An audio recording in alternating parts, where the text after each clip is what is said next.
there, Liesel here, and welcome back to VA Wonder. Would you like to hide this related product section at the bottom of your WordPress WooCommerce products? It's quick and easy. Let me show you how.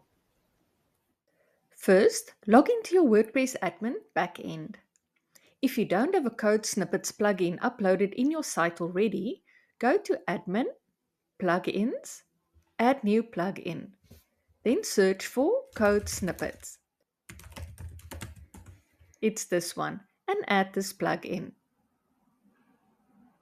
After you have activated it, you will find it here in the left-hand toolbar of your website. Click on Add New and add a title to your snippet.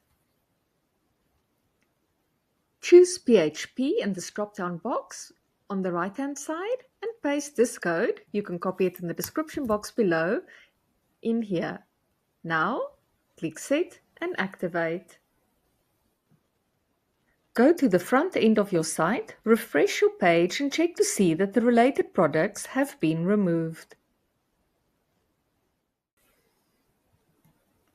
To find your snippet, go to Snippets, All Snippets.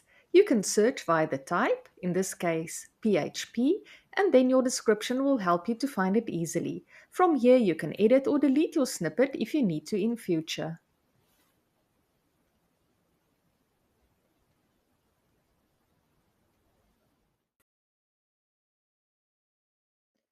Thank you for watching. See you next time. Bye bye. Thank you for watching.